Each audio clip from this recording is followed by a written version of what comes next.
I'm Leon Tolmay, and welcome back to St. John the Apostle's Apologetic Society.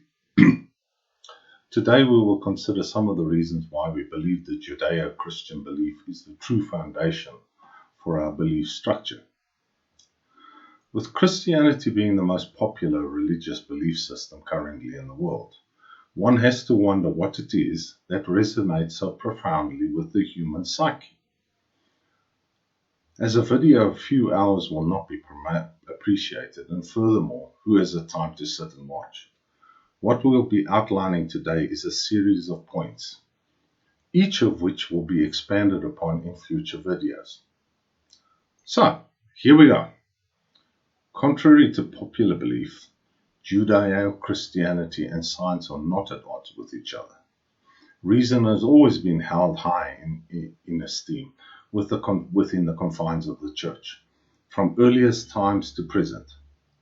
Sure, those criticizing Christianity will point to the obvious, and by now rather boring and a bit of a cliche case of Galileo Galilei. This we will deal with in a later video, in which we expound upon the initial scientific reasons. You notice I say scientific reasons as to why his work was suspect. Nevertheless, coming back to the subject at hand, the Church specifically has to deny that there is a disparity between reason and the Christian Church. Consider the following statement. Though faith is above reason, there can never be any real discrepancy between faith and reason.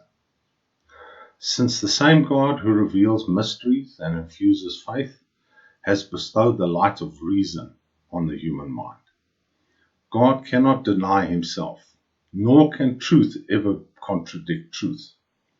Consequently, methodical research in all branches of knowledge, provided it is carried out in a truly scientific manner and does not override moral laws, can never conflict with the faith, because the things of the world and the things of faith derive from the very same God. The humble and persevering investigator of the secrets of nature is being led, as it were, by the hand of God in spite of himself, for it is God, the conserver of all things, who made them what they are. We can now see that if God created the universe, then God's explanation thereof needs to be consistent with his creation, albeit a bit simplified for two apparent reasons. The persons to whom these events were being explained to is the first reason. An endemic amongst people is the cognitive bias, in which events in the past are attributed the same analysis and weight as those of the present. Or, what is known as the Travis syndrome, is overestimating the significance of the present. However, when one considers the facts of the matter for a moment, one immediately realizes that it's impossible that a person from over 6,000 years ago could comprehend the scientific intricacies the way we do today.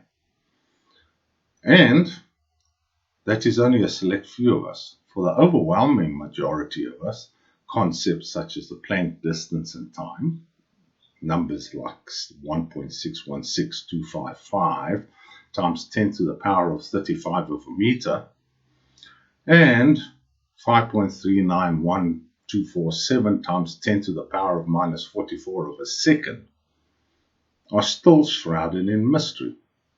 How much more so to somebody over 6,000 years ago? Number two, the persons to whom these events were to be recounted to.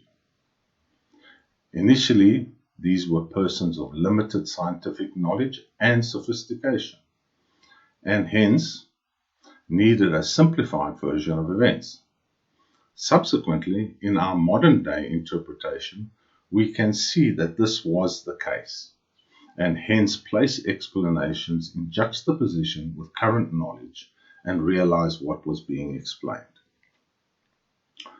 From the aforementioned, we can now see that the explanation of the creation conforms to science.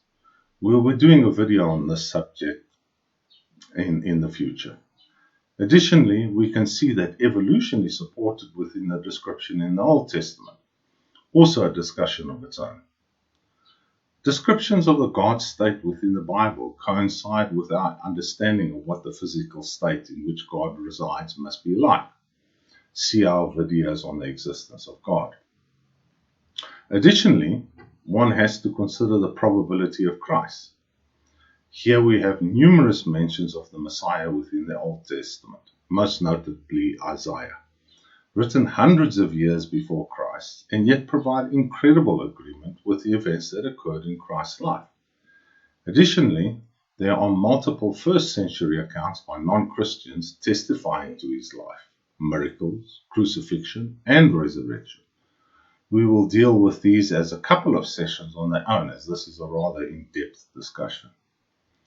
If we consider all the supporting evidence available, that mentioned and a whole lot more that we will cover in the future, we are led by reason and logic to the inescapable conclusion that based on evidence, the most likely religion depicting the truth is that of Christianity. That is not to say that there are not a whole bunch of people out there who undermine the credibility of Christian doctrine by not taking into consideration the circumstances in which the scriptures were written, and hence take the non-scientific beliefs that the earth is only 6,500 years old, another whacked out interpretation. Hence, it is the endeavor of this society to place things in the context in which they were intended and to indicate the scientific basis for our beliefs. So, until next time, have a great day and God bless.